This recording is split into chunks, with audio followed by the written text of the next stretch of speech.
You're on. Hooray, we're on. Hello, everyone.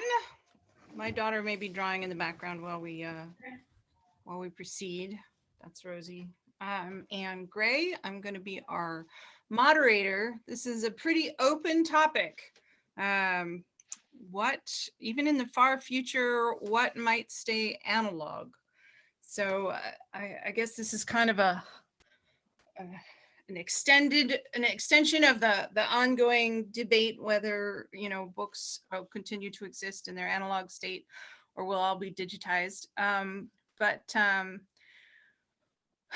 it's spread out to anything that we might think of that we don't think can, that we just can't let go of that analog type of thing. And before we get really started into that topic, I want to invite each of our other panelists to introduce yourself and maybe just name like one thing that first came to mind or that you're really, really fond of, let's say, holding and touching that you don't think will ever go away.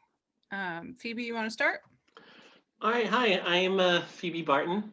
I'm a queer trans writer of science fiction, mostly short fiction in analog and lightspeed, places like that.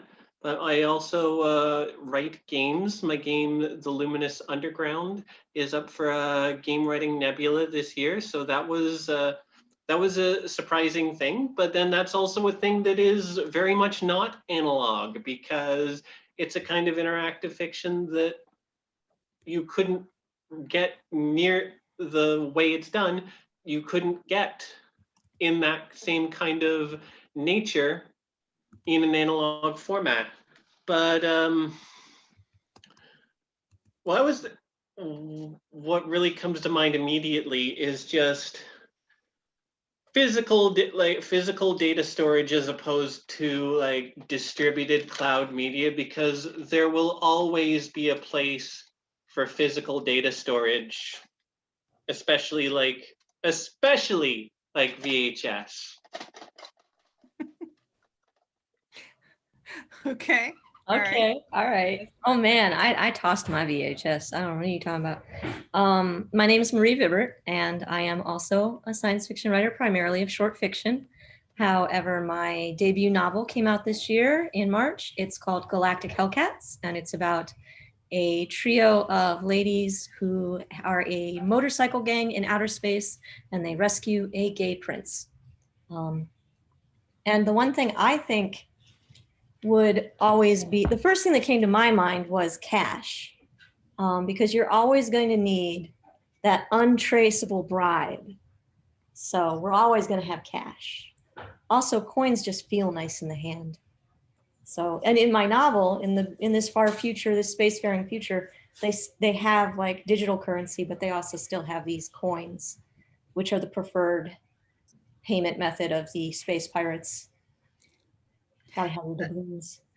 That's an interesting point. I just finished reading 1493. In one of my many lives, I'm a historian, and 1493 is about kind of the world after Columbus, when people started going all over the world and across the Atlantic and the Pacific, and taking things, and especially living creatures, into places they hadn't been before. But one of the things it talks about extensively for a couple of chapters is specifically coins, as it turns out that the Chinese empire had pretty much run out of most of the metals that they used for coins that were of any value. So an empire would start and it felt the need to issue its own coinage, but then it had to convince people that those coins were worth something, because like physically they may or may not have been. So one of the big things that happened was that the Spanish found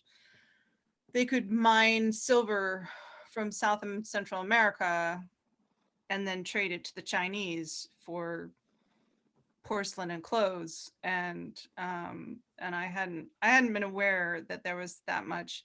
My master's was in Canada. And Phoebe, you're from Toronto, right? You're up there.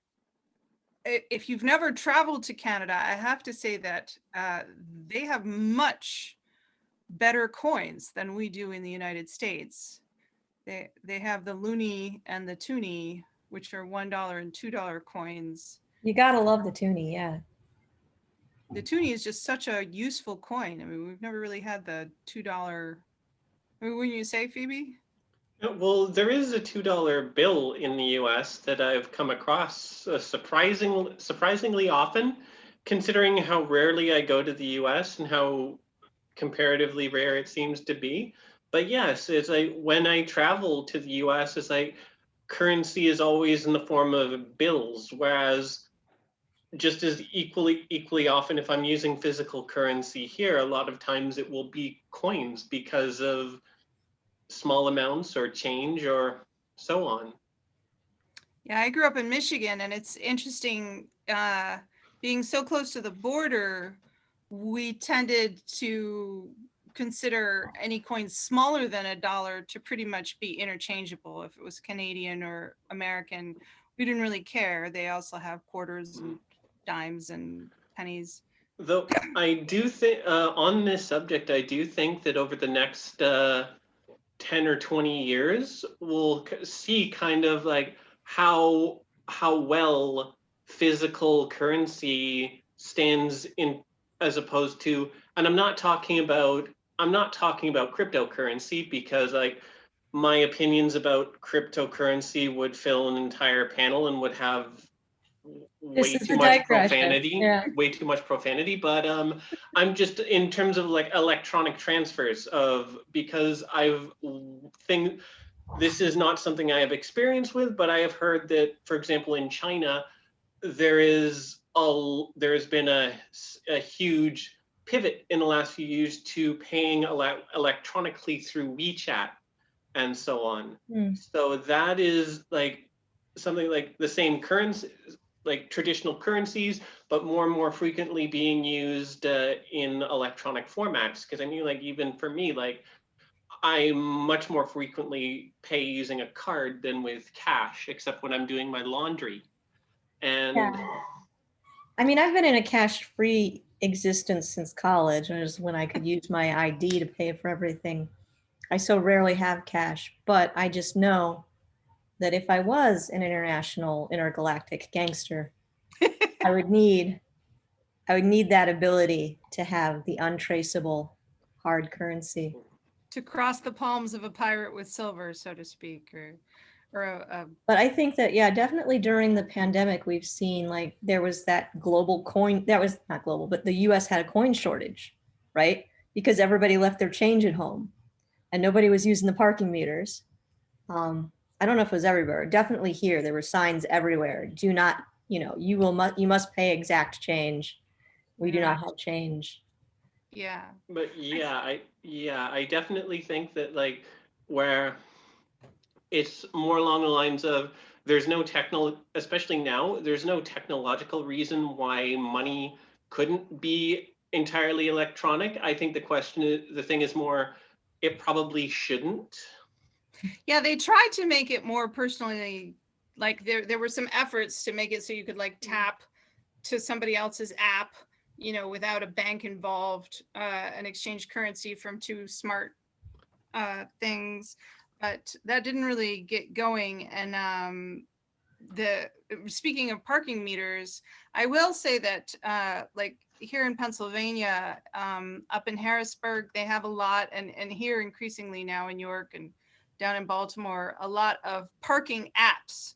Like in Baltimore, you can reserve a parking space for yourself in a parking garage and then just show up and use it and leave. And you've never interacted with anything physical to pay for your parking. Yeah, but then you need the app.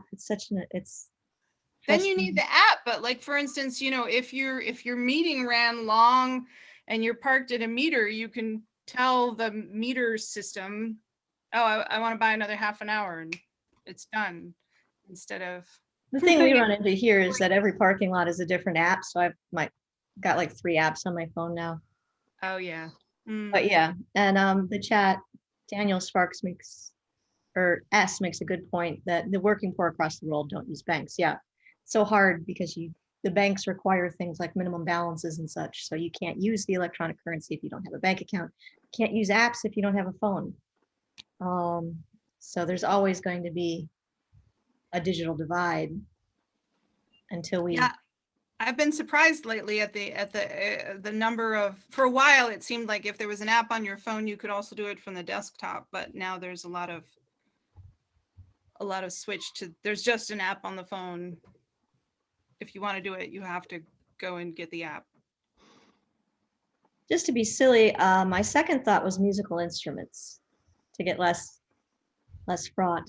I just feel like theremins aren't fun, and although those are actually analog, Yeah. but definitely I think when we're going with user input, I think a lot of the things we think about people preferring an analog involve user input, like artists who prefer, to use a real pen, or writers who prefer to write in a notebook, and musicians who prefer to be able to like feel the strings. Would you agree, Phoebe? Yeah.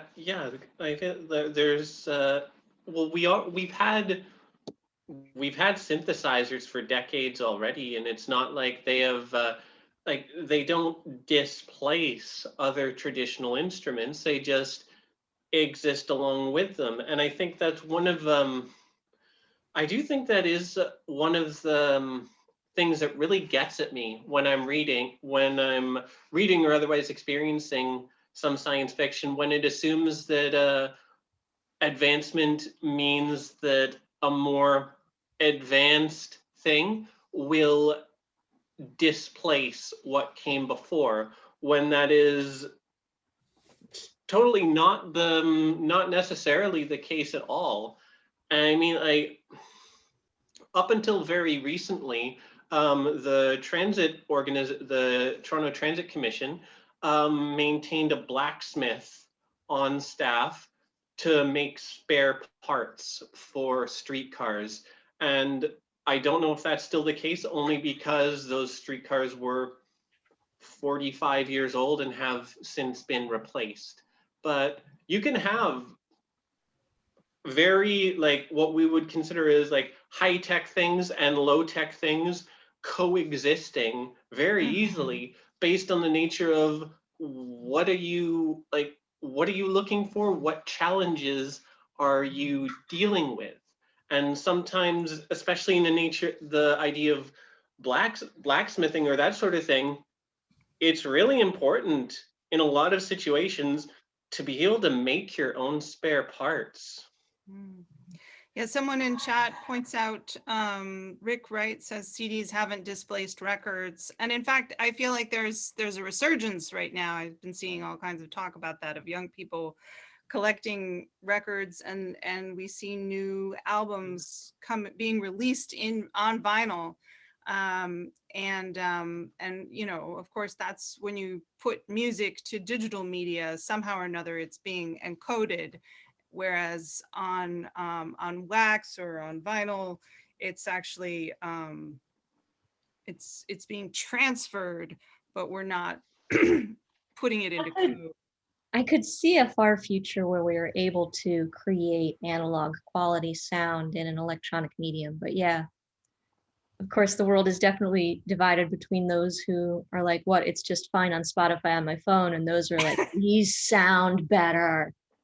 Oh yeah, speaking of sound, that's something that I wouldn't have expected, that or thought about necessarily. Those old telephones that have landlines, I feel like we've switched to cellular, almost to the expense of landlines. A lot of people, like, we don't have one right now, and yet I know, because I grew up with them, and my parents still have phones that we can plug into the wall. The sound quality is actually, as long as you have a good connection, is much better. It's just so much better.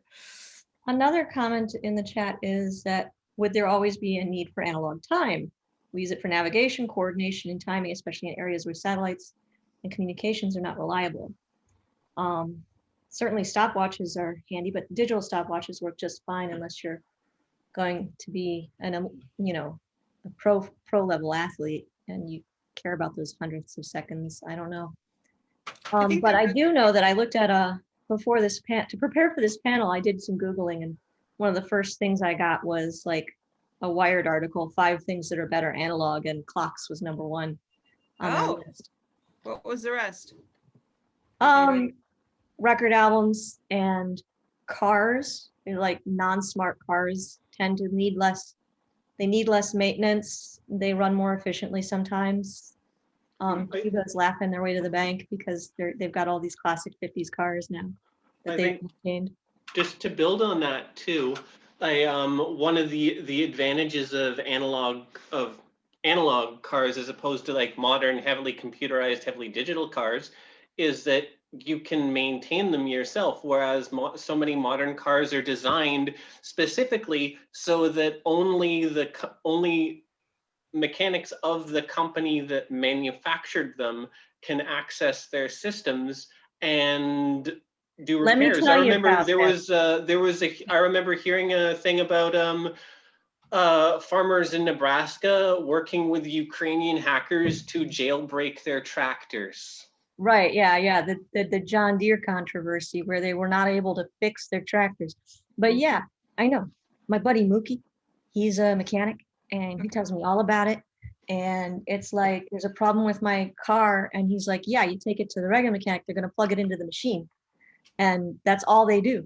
They can't do anything. They plug it in the machine. Machine tells them what's wrong and then they replace the part.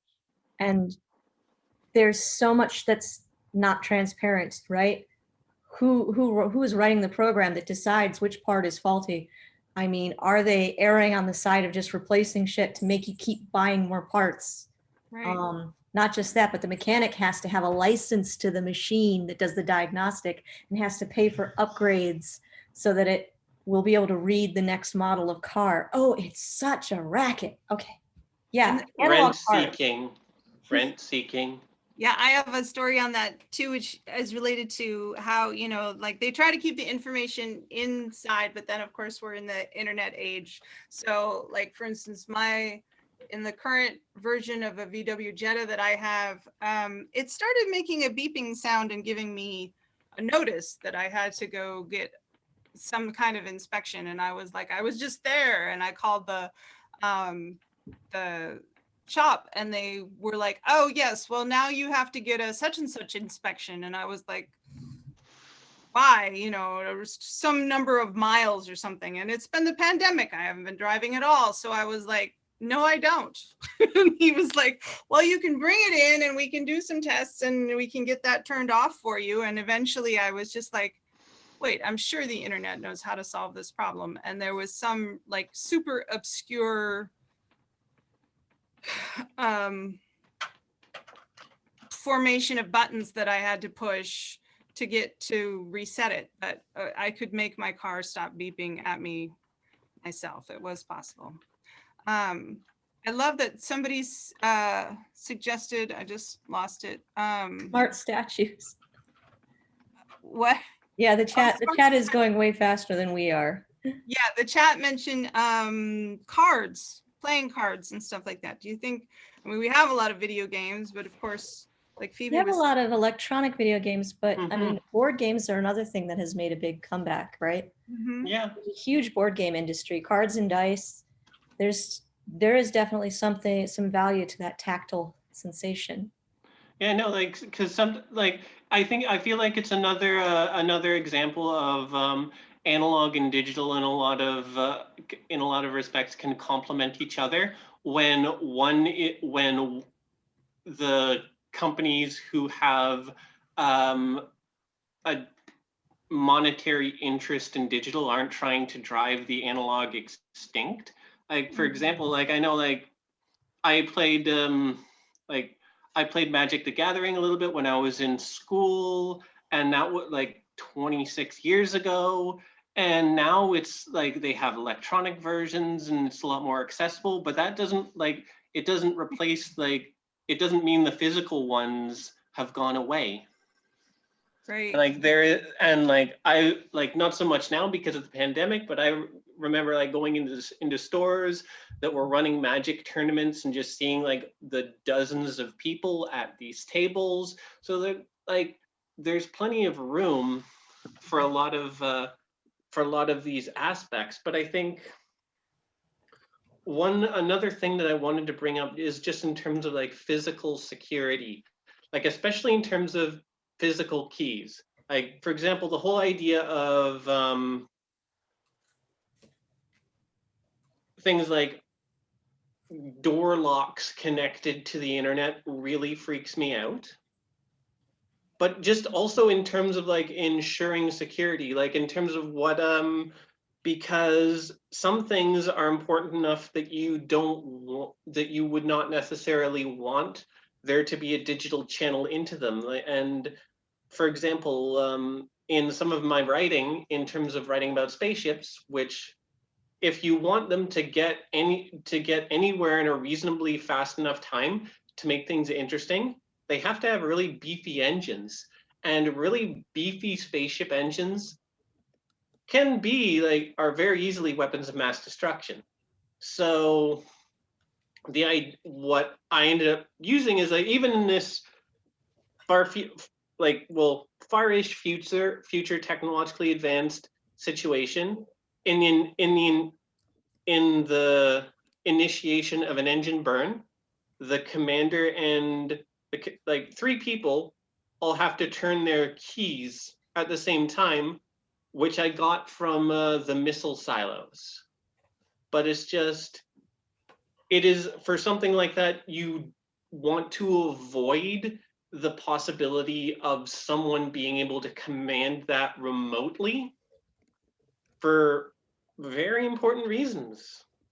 Perhaps it reminds me, actually, yesterday we had a really interesting conversation about the ethics of robotics. And as I was thinking about it later, I realized that one thing that we hadn't really talked about was the fact that since so many of the robots that we have right now that people can operate, or that do operate either at the individual level or at the governmental or military level, are flying, like you don't have to have any firepower or anything explosive on a flying object to make it dangerous. You just have to take it high enough up in the air, right? Like, and then drop it. So, so it was when I was studying military applications, there was actually a pilot who got an award for bravery in that they were piloting a drone somewhere overseas, but they were doing so from an operations command in Arizona. But what happened was that the drone ran out of fuel or lost power or something for some reason, and the pilot had to bring it down in civilian space. And so you have this pilot who was actually like working as hard as they could not to land the drone in the middle of a schoolyard full of children, right? They're trying to avoid any civilian casualties from this drone coming down. And the people with the pilot observed that as the drone started to come down, the pilot was like, not consciously, but sort of unconsciously reaching for the button at the bottom of his chair that, if he was actually a pilot in a plane, would have launched him out of the plane, right? So like he was piloting something that he was not in, but he was thinking of it as though he was actually just dead sticking a plane like that he was in.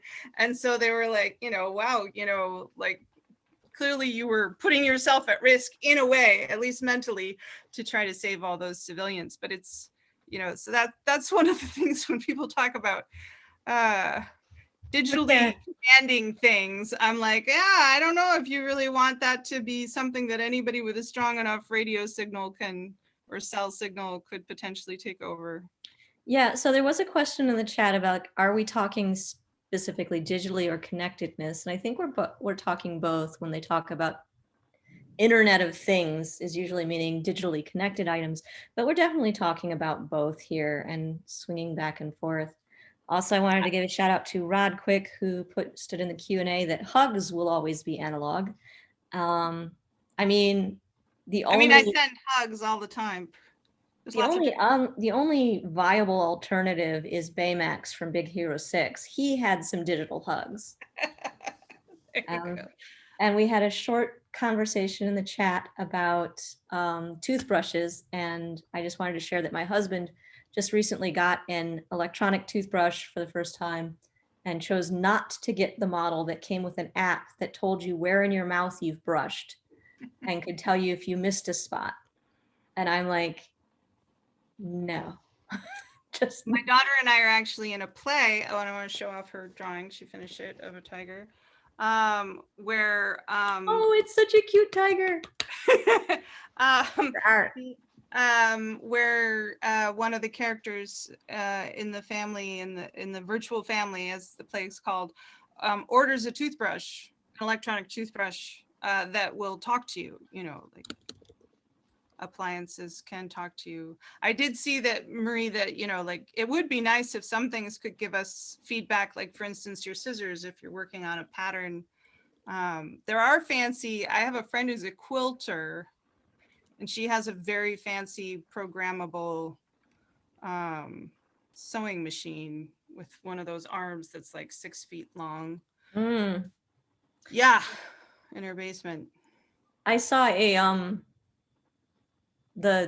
friend of mine, she was a manager at Things Remembered, and they had a knitting machine that would custom print blankets. Oh, wow. And people could get personalized blankets from their knitting machine. I don't know if that's still running. That was a couple of years ago. Pats, Daniel said, pats are definitely best analog. Well, I was gonna say too, like just in terms of what came up before, yeah, the hug thing, but then it is totally possible to have a digital hug as well. You just got to use your fingers.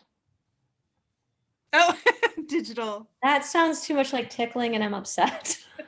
But nice I'm thinking again, like part of what makes this interesting, but also difficult to really speculate about, because in some respects, it feels like a similar situation as regarding the internet in the mid to late 80s, because it's something that I've got that I picked up from reading science fiction that was written during that era, especially further on. It's thing where people knew that this thing was going to be important and going to be a thing and going to change a lot, but nobody really knew what it would look like yet. And so there are a lot of like vastly different perceptions of it. And I feel like that sort of thing is happening now, like maybe like more extended, but it's like, it feels like that is one of the more charitable reasons why I imagine there are completely ridiculous things like connected coffee mugs or smart socks or that sort of thing, because like so much of it is throwing it at the wall and seeing how many people are willing to pay $50 for a pair of socks that has an app. Or pattern changing shirts or whatever. Yeah, somebody mentioned the idea that artwork would be, people will always want to paint and draw by hand. And thinking of that, Phoebe, again, think of my daughter doing this, you know, like she's 10, so she's never not had both options, right? Like even if she's just got her Chromebook, she can go to sketch.io and she's really good at it. She's really good at it. And especially interestingly enough, like her generation doesn't really believe in copyright. So like all the time they're grabbing pictures from the internet and then tracing over them or just changing part of them or whatever and doing these new forms of artwork. And yet you still see them. She had a friend come over and they searched the internet for pets and then drew the people they thought would make good owners for those pets. And it was all, you know, their drawings were on paper. And I think It's true that we don't know where these things will go, but they can be in parallel. Why are you smiling, Marie? I like I'm just reading in the chat and you're saying like a sticker on your fruit that tells you when it's about to be overripe. I like that. Texting dish drying racks. Chemistry. We really a haven't. machine that pours a perfect glass of beer. Yeah, there's a lot of things. Catherine Dravies brings up buying clothes, doing that in person as opposed to online. I remember years and years ago, back in like the early aughties, a company tried to get started with this idea that they could create a 3D model of you and it could try on clothes. But the clothes would just like wrap clingingly, you know. I'm a very hippie woman. I have large hips. I'm skinny in the middle, but I got much back. And it didn't work for me. Yeah, no, I totally get, like, I think I have, like, I have bought one pair of pants online for the entire course of the pandemic because it was just very straightforward in terms of sizing. But otherwise, it's like, I do not want to buy clothes sight unseen. I want to know. I would rather go to the store, like physically go to the store, try them on, see how they work. If they don't work, then I don't have to buy them, rather than the issue of like buying it online, waiting for however long for them to show up, getting it if some porch pirate doesn't take it from outside my door because the delivery person doesn't knock, and then potentially finding out that it doesn't fit and I have to go through a whole rigmarole to mail it back. Like I feel like there are a lot of circumstances, I feel like, where for a few years, for some time, the allure of convenience has been its own justification. But I feel like as time goes on, there will be more of a things will like things are very mixed now. But as time goes on, the various parts will separate out, and more people will, like, there will be like, whether or not does this survive, does this not, do these endure in parallel? Yeah, Megan mentions, at least in buying clothes online, you can get a list of what the measurements are, perhaps, so you don't have to try on 80 different things to find out that brand just isn't ever going to fit you. But one of the things that I find that you don't get online that I'd be interested to see if, language develops to better describe it is, of course, the sensation of touching it and feeling what the material feels like. It helps if you're aware of different fabrics and they tell you what fabric it is, but yeah. Also, they don't always include all the measurements. I need big gun space. Yeah. And my daughter and I are the same way. Like, yeah, I need that. So I have trouble with many ladies' tops.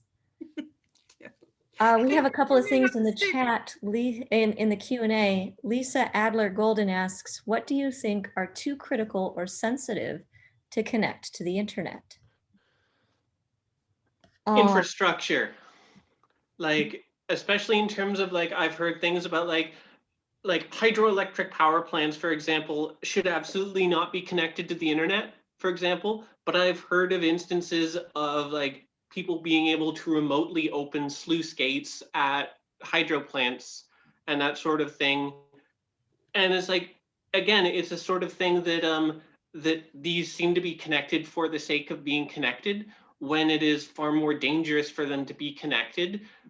Realistically, I can imagine the whole reason behind it is, well, if it's connected to the internet, the company that owns these and operates these facilities doesn't have to pay for full crews at the physical place, and the potential of massive danger is compared to the cost savings.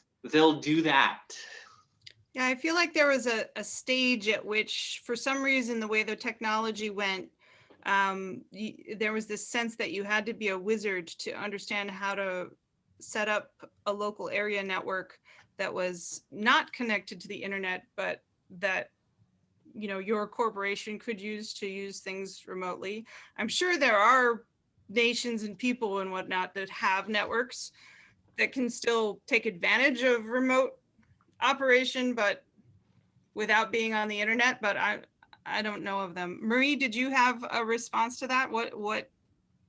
So yeah, I mean, there's a lot of things, and what's critical or sensitive is going to vary from person to person. I think there's not just, obviously infrastructure things are vital, things that affect the whole community and possibly the world, right? If somebody turns a oil pipeline into, pure dump, we're in trouble. Or yeah, Homer controlling the nuclear power plant, that could be a problem. But also things like your personal privacy data, right? What is your toothbrush spying on you? Yeah. And there's things like that. There's also things like data that you give something, right? Like I'm on Noom, I'm telling it how much I weigh every day. Yeah, your a bunch of medical us used to be information. on LiveJournal, and it felt super safe because it was an open source software project. So you could look at the software and you could tell that it was designed to actually keep things private to you, that you marked that you only wanted to be private to you. And then the whole kit and caboodle got purchased by a Russian company that started to set up new rules. And we were like, oh, right. Yeah, I had to download all my old porn. Sorry. I just kill conversations sometimes. Well, we were talking, yeah. But it's funny because almost anything I could come up with a reason why somebody would try to make it a networked object. Like even I was like, handkerchiefs, we're never going to have an electronic handkerchief.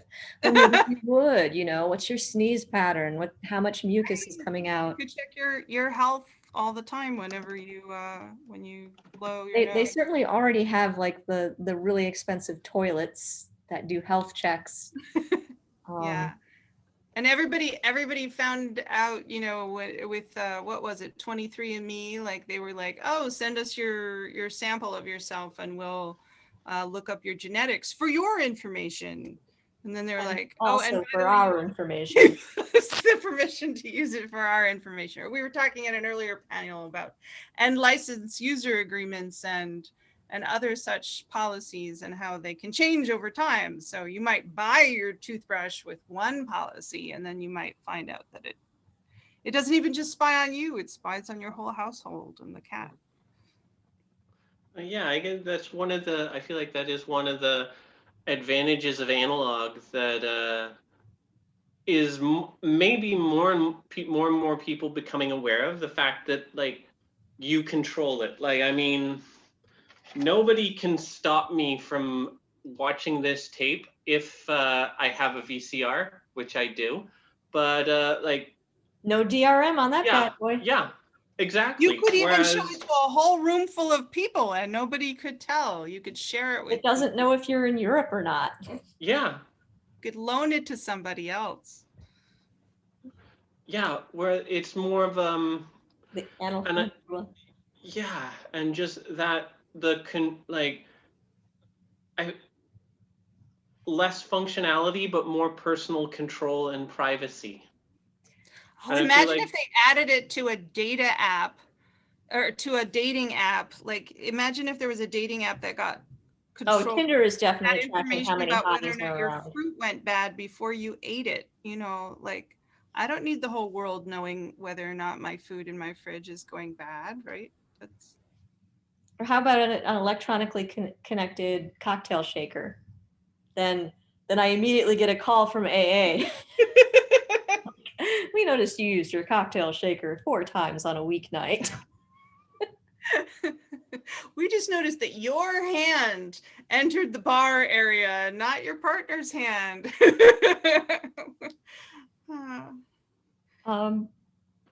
Blenders. I think analog touch is necessary when I'm making whipped cream or a blended soup. I mean, yeah, I was thinking a lot of cooking. I wouldn't just trust the computer to do it right. Mm-hmm. Yeah, I think so many of these problems come from just like all of these companies just eager to trying to colonize this new economic space, regardless of whether or not any of this is needed or necessary. It's very much they were so focused on whether or not they could, they didn't stop to think if they should. And there are a lot of things out there that should not exist to as great a degree as they do. Like one thing that comes to mind is in terms of televisions. Like my TV is from 2010, so it is just an ordinary TV. But from what I am hearing now, it is becoming increasingly difficult to find televisions that are not smart TVs, that you have to connect, that are built to be connected to the internet, that show ads in and of themselves, that come with all of these additional EULAs and stuff. So it's... Levin Armoid mentions that control systems would still be adequate if they can send out the information for monitoring but do not receive external commands. That is actually what we do with the network monitoring stuff at work, because I'm an IT girl. But again, I think that even in our job, there is where we're just monitoring web servers and crap. Nobody's going to die if it goes down. It's still, there's that temptation that, well, we have SolarWinds monitoring it. We don't need to have a 24/7 tech, right? Yeah, and one of the arguments for analog in general with regard to tech or records of things is, of course, that question of what if you just run out of power entirely, or some disaster happens and you don't have electricity. Well, honestly, I feel like a lot of these questions are really bound up with late stage capitalism as well, because a lot of the issues that we're identifying are like, so many of these are built specifically for rent seeking behaviors, like selling like, for example, like BMW making you pay a subscription fee for heated seats when the equipment is there in the car, but unless you cough up and pay, you can't use them. And the whole, like, yeah, and the whole what Marie said about whether or not a 24/7 tech is needed, and that is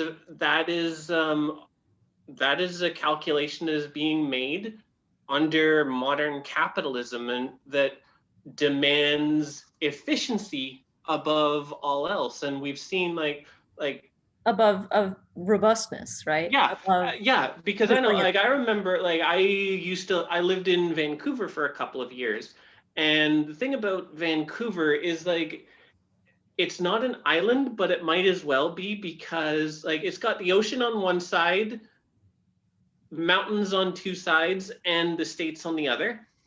And there's essentially one road, like one highway that goes through the mountains to the rest of Canada. And there was one time where I went into the grocery store and there was practically no bread on the shelves because Safeway baked its bread in Calgary, and there was a mountain pass that was so snowed in that the trucks couldn't get through.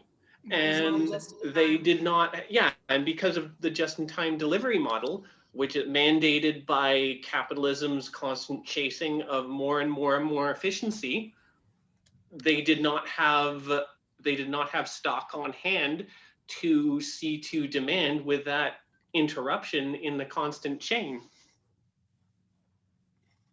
Yeah, I've been, for whatever reason, that reminds me, I've been actually like writing to senators and representatives for the last couple of years, talking about oil reserves, like we have this, oh, look, oil's getting cheap, and we should do more fracking or whatever to be able to export oil. And I'm like, yeah, we don't need to. Yeah, and if we're always getting expensive, we should do more fracking because we're going to make money off of it. Yeah, it's all a question of how you're going to justify it, which is, I guess we're creeping off the topic, but I think I'm going to guess that what the advantage of keeping things analog sometimes is to fight against these things.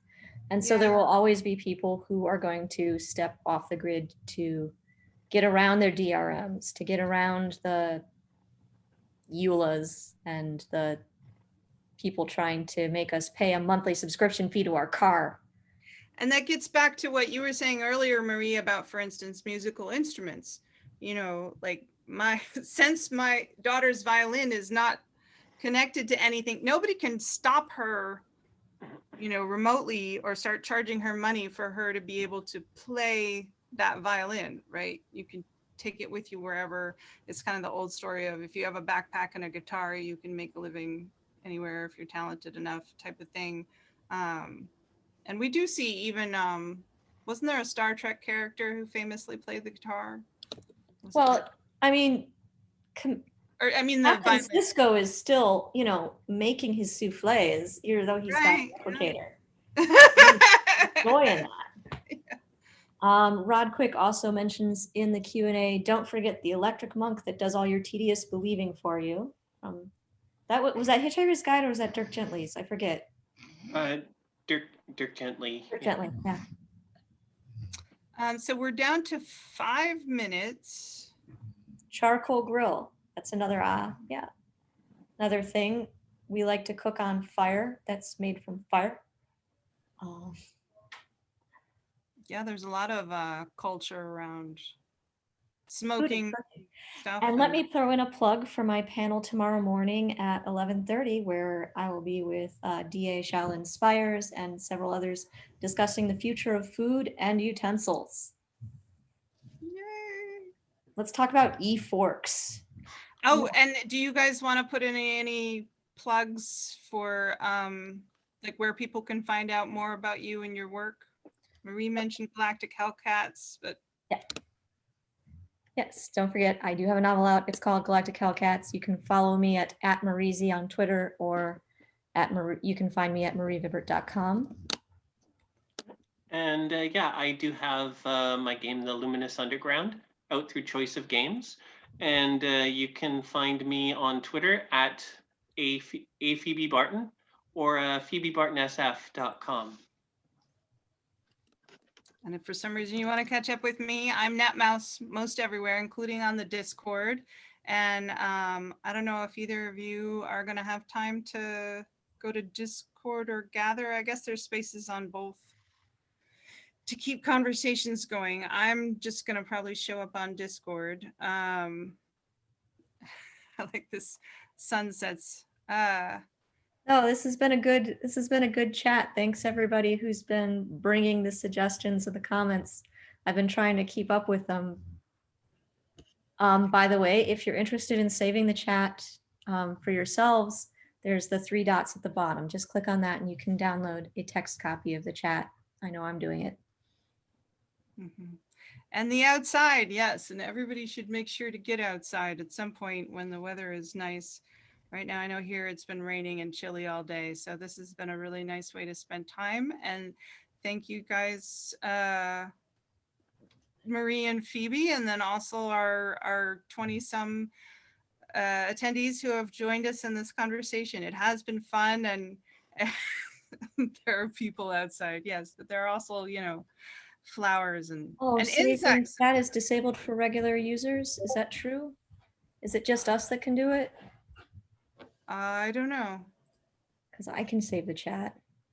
Okay. Well, here, I'm going to save the chat as a text file and I'll drop it into the Discord for anybody who wants it. Oh, that's a brilliant idea. See, this is how we get around this crap. Okay.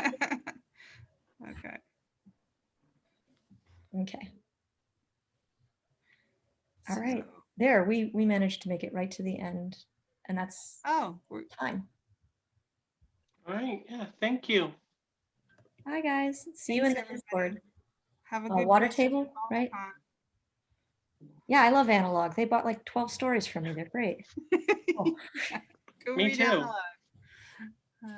Trevor's rocks. And do analog things while we still can. And we'll be in, our host points out we're in channel water table on the Discord, which I should switch to.